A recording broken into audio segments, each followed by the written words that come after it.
She thought he was just another drifter, dusty boots, cowboy hat, and a voice like gravel. But she didn't know he owned half the state or that he hadn't let himself love anyone in years. "You look like you could use a miracle," the voice called, "or a mechanic." Ellie flinched, nearly dropping the wrench. Steam hissed from under the hood of her old truck, curling into the desert air like a ghost. She turned, squinting through the late sun. He sat atop a black horse, the kind you'd expect in a faded sepia film. Dust clung to his denim like it belonged there, hat pulled low over unreadable eyes. "Depends," she said warily, wrench still in hand. "Which one you offering?" He gave a half smile. "Left my miracle kit back in the last ghost town. But I'm decent with engines. And horses, if you got those too." The sun was dropping fast. Her phone was dead. The nearest ranch, hers, was still 10 miles off. Coyotes had started singing. "Truck overheated," she muttered. "Or maybe the alternator. Hell if I know. Mind if I take a look?" He swung down from the saddle with unhurried calm. No swagger, just quiet control. She nodded, still unsure. He moved like a man who didn't second-guess anything. Each step deliberate, the gravel crunching beneath his boots. He set his saddlebag down, wiped his hands on a rag, and leaned over the engine like he'd done it 1,000 times. "What's your name?" she asked, arms crossed. "Robert. Just Robert? That's what I go by." She frowned, not sure that answered anything. For 20 minutes he worked in silence, checking hoses, cleaning grime from the fan belt. The sun vanished behind the hills. Shadows stretched long and cold. "You live around here?" she asked, if only to fill the silence. He shook his head. "Just passing through." "You from this state?" "Close enough to smell it. Far enough not to belong." She didn't know what that meant, but the way he said it made her stop asking. Finally, he stepped back and wiped his hands. "She'll need a tow," he said. "Radiator's shot," I figured. She sighed. "There's a ranch about 10 miles west. Mine. Got a trailer and another truck. If you can help me hitch it, dinner's on me." Robert tipped his hat. "Deal." They spent the next hour hitching her truck to his horse, loading her gear into his saddlebag. She walked behind until the air turned sharp, then accepted his offer to ride. She climbed up behind him, trying not to lean too close. But the wind was cutting now. The wooden sign greeted them like a ghost of better days. Silver Bend Ranch, S 1979. The porch light glowed amber in the dusk. Horses in the pasture turned but didn't stir. Robert led them to the barn, and they unloaded in silence. "You any good with tools?" Ellie asked. "Depends on the job." "I've got a busted gate. Leaky roof too, if you're looking for work." "Just a few days," he said. "Then I'll move on." She nodded. "Just a few days." Later that night she set out 2 bowls of stew and cornbread in the kitchen. He sat across from her, freshly showered but still in those same worn clothes. He ate slow, grateful, not starving. Never asked for more than what she gave. "You ever settle anywhere?"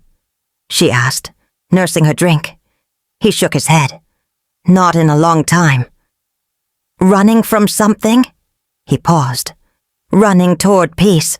That answer made her sit a little straighter. Outside, the wind brushed the windows. The night settled in heavy and quiet. When he stood to leave, she offered the bunkhouse beside the barn. He nodded his thanks, stepping out into the moonlight.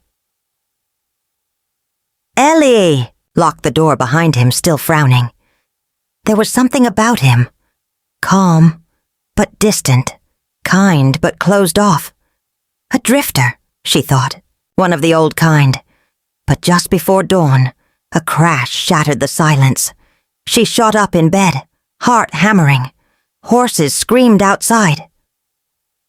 Grabbing the rifle by the door, she bolted into the cold, pulling boots on as she ran. 3 figures moved in, the dark, one already in the barn.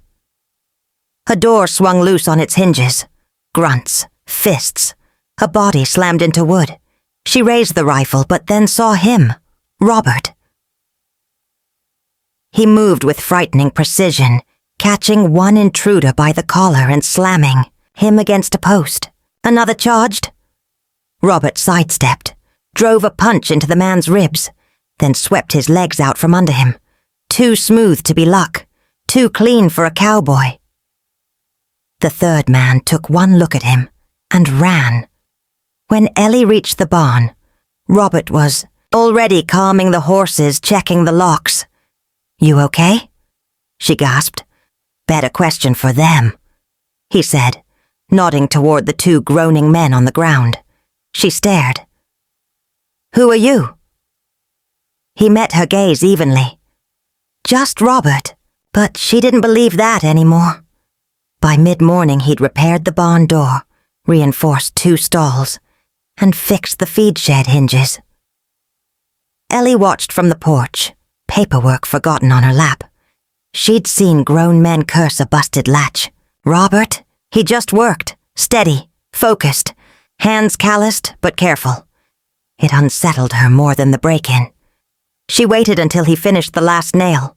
He wiped his brow, already knowing she was behind him. "Thanks," she said quietly. "For last night." He nodded. "You get much trouble out here?" "Sometimes. Land like this draws interest, from people who want what they haven't earned." Robert didn't respond. He walked to the trough, splashed water on his face. "You learn to fight like that in a bar?" "Not exactly. You move like someone trained." He said nothing. She stepped closer. Hard to trust someone who won't say a damn thing about themselves. He dried his face, met her eyes. "You trusted me enough to let me stay. That was before you started snapping ribs in the dark like some ex-special ops." He almost smiled. "Almost. I told you, just Robert. And I told you. That doesn't fly here. You're either running from something, hiding something, or both. So which is it?" He looked out over the pasture, where the horses grazed under a rising breeze. "Sometimes people lose things," he said, voice low. "And they don't want to talk about them." She heard it then, in the way his voice cracked just slightly. She nodded once. "Well, you earned a few more nights. That's all I'm saying." "That's all I need." Days passed. Robert rose before the sun, fed the animals, fixed a fence that had sagged for months, even calmed her most temperamental mare with nothing but a whistle and quiet hands. Ellie, for her part, kept trying to figure him out. "Where'd you grow up?" "Out east." "What brought you west?" "Long road." "You ever train horses?" "Only the stubborn ones."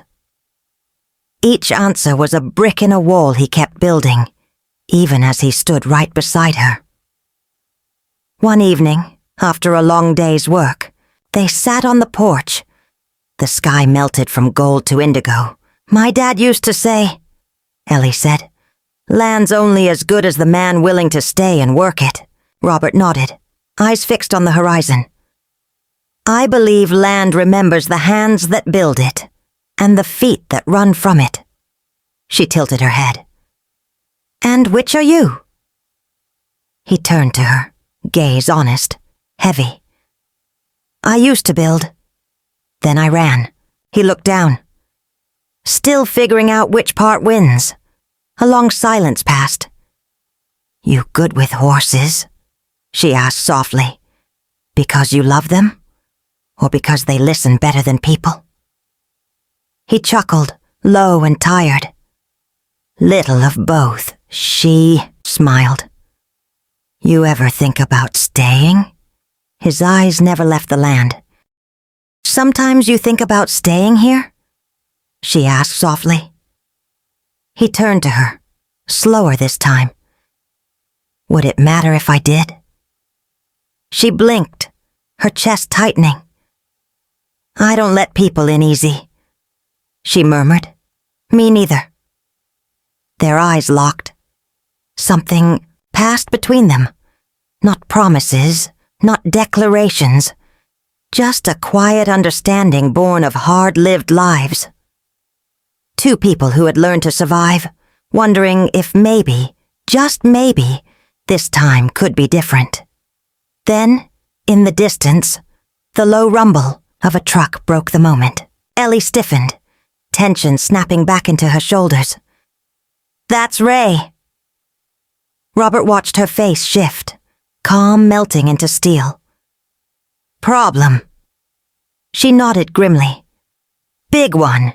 The truck rolled to a stop in a cloud of dust, its engine growling like a threat. Ellie stood still on the porch, arms crossed tight, jaw clenched in a way Robert hadn't seen before. Ray climbed out like he owned the land, tall and polished in a button-down shirt, better suited for boardrooms than backroads. His smile was wide, practiced, slick. Robert didn't like him. Not one bit. "Ellie!" Ray called, strolling toward the porch like he'd been invited. "Long time. Heard your truck died. Thought I'd lend a hand." Ellie's voice was flat. Too late. Someone already did.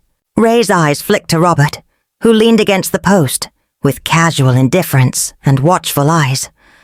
Robert didn't move, didn't blink. "Friend of yours?" Ray asked. Robert said nothing. Ellie stepped in. "He's helping out around the ranch.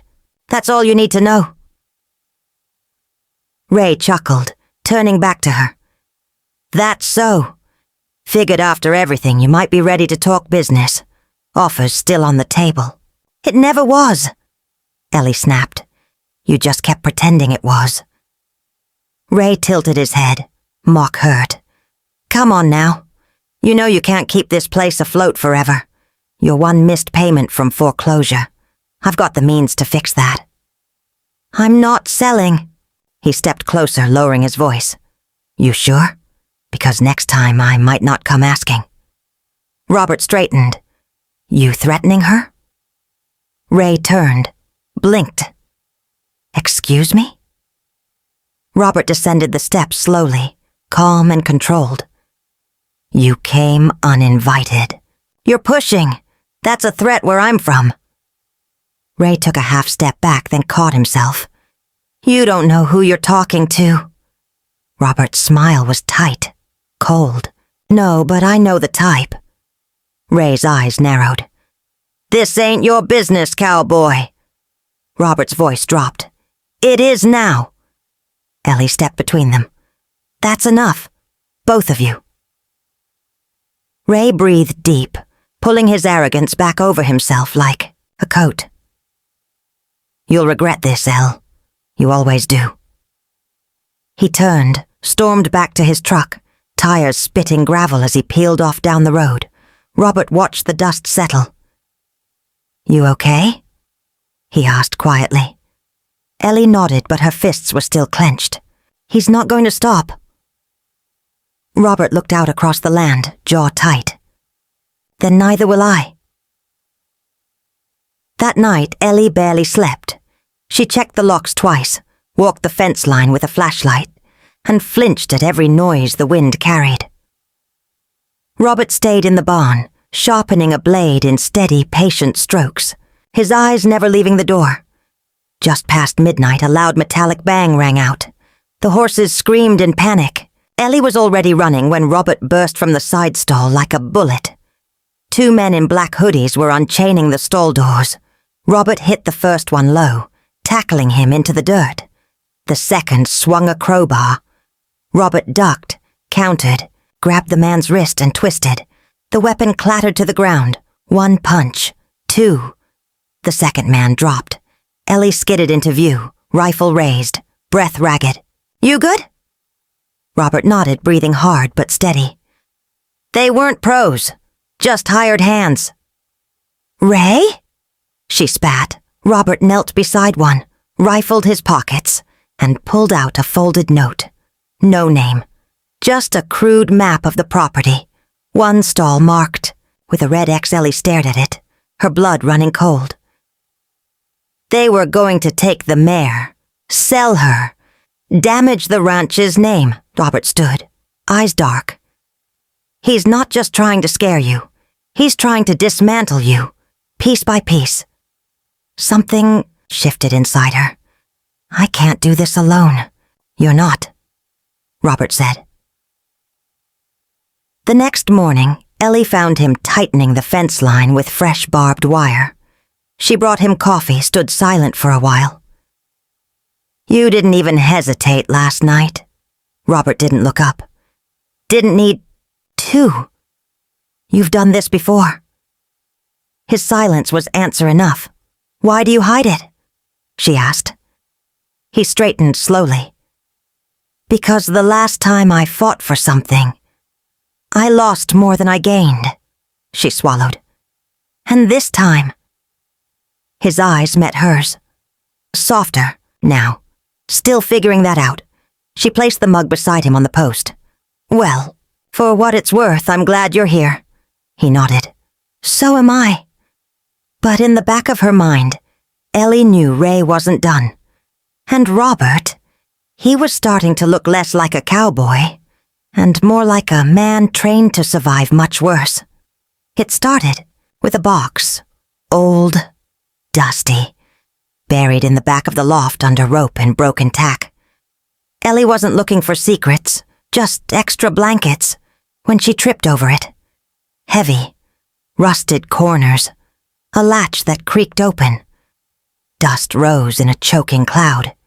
Inside, papers, dozens, yellowed and folded, bound in leather. On top, an envelope. J.D. Harrison, written in sharp, elegant script. She froze. That name. Years ago, it was everywhere. Robert D. Harrison, the silent force behind the largest land and oil acquisitions in the region. The man who vanished after her. His fiancée died in a private plane crash. Some said grief broke him. Others said scandal. Whispers claimed he faked his death. Ellie pulled out the papers. Deeds, trust files, letters, all signed. By him. Her heart thundered. She rushed to the house, booted up her old laptop, typed the name. There he was. Younger, sharper. Suits worth more than her whole damn truck. But the eyes? Those hadn't changed. It was him. Robert D. Harrison. She found him in the pasture at dusk, one of the colts trailing behind. He looked up before she said a word. You found it, he said. She said nothing, just stood there, holding the papers, betrayal all over her face. You lied to me. I didn't lie. I just didn't tell you. You let me believe you were some wandering cowboy, a drifter with a past and a few regrets. I never asked you to. His voice was steady, not unkind. But you knew I trusted you. He nodded. Yes. She paced, shaking. You're Robert Harrison, the guy who disappeared after everything fell apart. It didn't fall apart, he said. I walked away. She turned to him, sharp. Why? He paused, then answered softly. Because I built something I thought would change the world. And instead, it changed me. The world cracked. Ellie said softly, more to the wind than to him. And when it did, all I had left was silence. She didn't say more. The wind whispered across the dry grass, brushing against them like a ghost. Robert took a step closer. I never meant to lie to you, he said.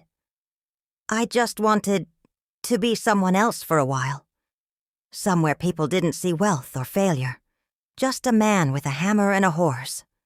Her voice turned sharp. And you let them. You let me. She looked down.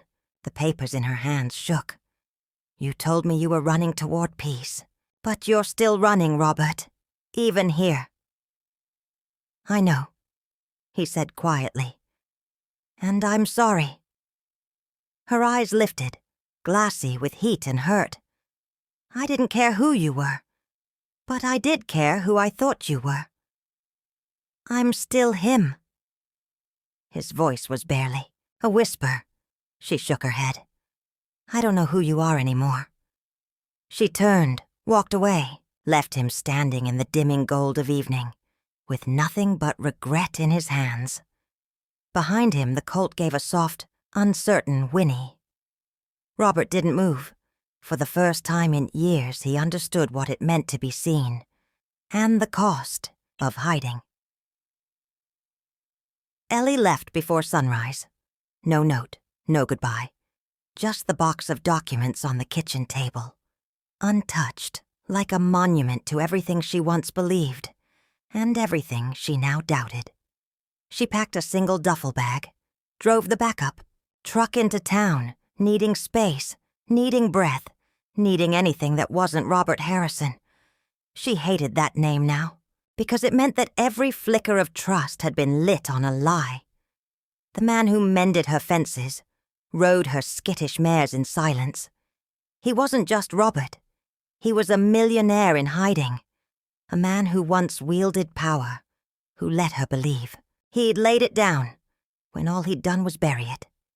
She rented a room at a roadside inn. The silence there was heavier than any she'd known. That afternoon, walking past the hardware store on Main, she heard her name, Ellie. Hey, Ellie, you seen the news? She turned. An older rancher she barely recognized. Thompson, maybe. Held out a crumpled local paper.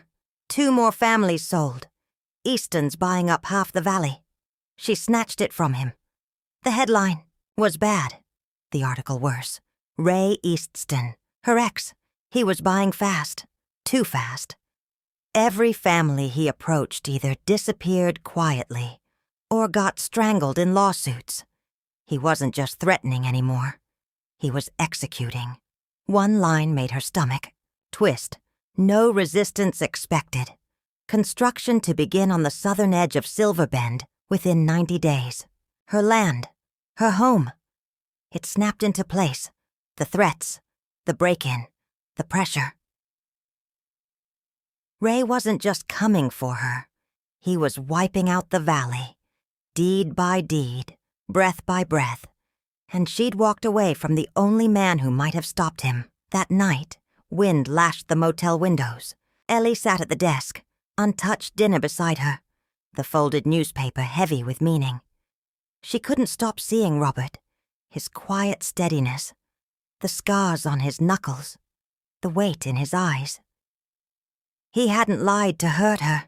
He'd hidden himself to protect what little of him was still unbroken. And she had run, not because of the lie, but because deep down he had become someone she might love. And that terrified her. But love wasn't the point anymore. Ray was winning, and Ellie needed someone who could fight. At dawn, she drove back. The ranch was still. The gate stood open. The air smelled of dust, horses, and something else. Something like return. In the barn, she found him brushing down one of the colts, sleeves rolled, rhythm steady. She watched him work. He didn't look up at first. When he did, there was no anger in his face, no accusation, only waiting. I read the news, she said. He nodded. He's moving faster than we thought. She stepped closer. I walked away. I know. A long pause. Her throat clenched. I'm not here for an apology, or an explanation. He looked at her carefully. Then why? Because I need you, she said. Not just the man with the wrench. I need Robert Harrison, the man who built half this state, the man who can stop Ray before he burns it all down. His eyes softened. Are you sure? No, she said. But I know this. You never stopped fighting, even when no one saw it. He stepped forward, and I never stopped wanting to protect this place. Or you. Tears threatened. She blinked them back. So what now? Robert reached for a folder on the bench. The label. Easton Holdings, LLC. Now, he said. We make a plan, and then we make it loud. They walked into the morning together. Ray had power, but they had purpose. And maybe, just maybe, that was enough. 3 days later, the old town hall was packed. Robert stood at the front. No tie, sleeves rolled, his voice low but clear. Behind him, an easel showed maps, deeds, a web of shell companies and real estate transfers, all leading to one name, Ray Eastston. Ellie stood beside him. In the crowd, ranchers, teachers, farmers, tired, angry, ready. I know I haven't earned your trust, Robert said. But you all know this isn't business. It's pressure. It's threat. He held up a packet. These are injunction filings. I'll cover the legal fees. All you have to do is stand. The room held its breath. Then an older woman raised a hand. You really, Harrison? Robert nodded. Yes, ma'am. Then why now? He paused. Because I didn't before. And I should have. One by one, heads nodded. Then hands. Then signatures. Hour's end. 25 names filled the petition. Enough to stall Ray. But they all knew he wouldn't take it quietly. That night, Robert paced the barn, phone to his ear. Yeah, we file first thing, which means Ray's out of options. Unless he brings force. He hung up. Ellie stood in the doorway. You think he'll come? Robert nodded. He has to. At midnight, engines growled through the dock. Ellie's stomach dropped. They're here. Robert handed her a flashlight and walkie-talkie. Go. Call the sheriff. I'm not leaving you. I'm not asking. She didn't move. He sighed. Then stay close. They slipped into the shadows. Headlights flared. 3 trucks. Figures jumped out. Flashlights swept the pasture. Ray's voice rang out. Cocky. Cold. Come on out, Robert. We both know this land's just dirt without blood on it. Robert stepped forward, shotgun lowered but ready. You made your move. Now back off. You think paperwork stops me? No, Robert said, but witnesses do. Sirens wailed in the distance. Ray cursed. You called the cops. Robert's grip tightened. No, Ellie did. Ray turned and saw her, rifle steady, voice iron. Back away, Ray. He lunged. A gunshot cracked the wave. Night. Ray dropped, clutching his side. His men scattered. Ellie ran to Robert, heart pounding. You okay? He nodded, a thin trail of blood down his temple. Close enough. Sheriff cruisers stormed down the road, lights flashing red and blue through the dust. Ray Eastston was arrested on the spot. Unregistered weapons, assault, attempted arson. But more than that, he'd underestimated the fight in people who loved something real and people who stood together. By the time the sun rose over Silver Bend, Ray Eastston had been arrested for assault and trespassing. The deputies didn't need convincing. The legal war had only just begun, but the first battle was over, and they'd won it. Together. Robert moved slower in the days that followed. The gash above his temple was stitched, his ribs bandaged, but Ellie saw the kind of pain that settles deeper than the body. She noticed it in how he lingered at the fence line, watching the wind roll through. The grass, in the quiet sighs he let slip when he thought she wasn't listening. He never complained, and she never left his side. They fell back into rhythm, as if the silence between them had only strengthened the bond, feeding the horses, walking the pastures, tending to the small garden behind the barn. But their quiet had changed. It carried something softer now, something sacred. One evening, with the sky washed in rose and gold, Ellie found him by the corral, brushing down Dusty with slow, deliberate strokes. You're going to spoil her, she said gently. She deserves it. Robert replied, palm gliding down the mare's neck. We all do once in a while. Ellie sat beside him, folding her hands in her lap. You ever think about what's next? He was quiet for a moment. Every day, he said. I used to think I was built for deals, empires. But now, his gaze drifted to the hills. I just want to build something that lasts, something true. You have, she said. Robert reached into his jacket and pulled out a small, weathered box. Not velvet, not new, simple, like him. Inside was a silver ring, hand-worked, delicate. On the inside band, a faint engraving. Come home when you're ready. Her mother's handwriting. A line from a birthday card Ellie had once left on the kitchen table. Somehow, he'd found it, etched it. Ellie's breath caught. Robert didn't kneel, didn't give a speech, just looked at her with that same steady, vulnerable honesty that had undone her from the beginning. I haven't loved in years, he said quietly. And I didn't think I ever would again, not like this, not where it mattered.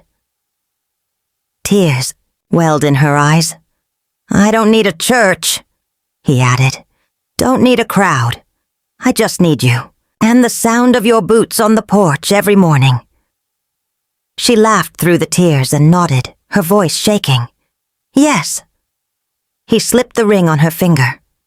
It fit, like it had always been meant for her. They sat there until the stars blinked into view. No fanfare, no fireworks, just two people choosing each other in the quiet, after the noise, after the grief. This time, they weren't leaving. 1 year later, the hills of Silver Bend were greener than they'd been in decades. Spring rains had coaxed wildflowers from the hard-packed dirt, and the pastures thrummed with life. Horses roamed freely. Laughter echoed from the barn. Children's voices, light and unguarded. The ranch was no longer just a home. It had become a refuge. Ellie stood on the porch, a sleeping infant tucked to her chest in a woven wrap. Their daughter, Wren, had her father's steady brow and her mother's quiet fire. The baby stirred, sighing softly, as Ellie watched a group of teens saddle horses under the watchful eyes of 2 volunteers. Across the field, Robert walked beside, a 10-year-old boy holding the reins of a gentle mare. He moved slower now, not from age, but intention, like every step had meaning. The boy laughed at something he said, and Robert ruffled his hair. This was what they'd built. After Ray's downfall and the bruising court battles that followed, the community came together. People Ellie never imagined would share. The same room now worked side by side. The ranch became a non-profit, offering equine therapy to veterans, at-risk youth and families with too much grief to carry alone. Robert never put his name on anything. He didn't want praise. He just wanted to give back. Ellie stepped off the porch, her hand cradling Wren's head.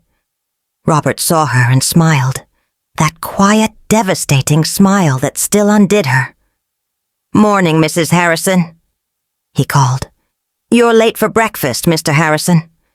He met her, halfway, kissed her forehead, then peeked at the baby. "She's out cold. Like her father after fence duty." He chuckled. "Fair." They walked side by side through golden light. A sign creaked at the ranch entrance, freshly sanded and lovingly repainted. Mounted to the same post her father had put up decades ago, it read, "Harrison Ridge. Where we come back to life." Robert looked at the sign, breathing slow. "Think your dad would have liked it?" Ellie nodded. "He would have liked you." His eyes softened. "Took me long enough to earn that." "You earned it the moment you stayed." They stood together, watching the wind sweep through the hills, their daughter warm between them, the ranch alive with sound and spirit. They had lost much, but they had built more, not with steel, not with power, but with love, with truth, with the quiet decision to keep choosing one another, day after day. As the sun rose higher, Ellie turned to Robert and smiled. "Let's ride," she whispered. He nodded. With Wren tucked safely against her mother's chest, they saddled 2 horses and rode slowly up the ridge trail, toward the same hilltop where Robert had once stood alone, convinced he would never belong again. But now, at the top, he looked out not as a shadow of a man, but as a husband, a father. Someone who had come home, exactly where he was meant to be. If this story moved you, if it reminded you that love can be rebuilt from the broken pieces, consider subscribing to soul-stirring stories. We share emotional, heartfelt tales that remind us it's never too late to begin again. Tap subscribe, turn on notifications, and join our growing community of story lovers who believe in second chances and soul-deep love. And remember, wherever you are, someone is waiting to ride home with you. Soul-stirring stories.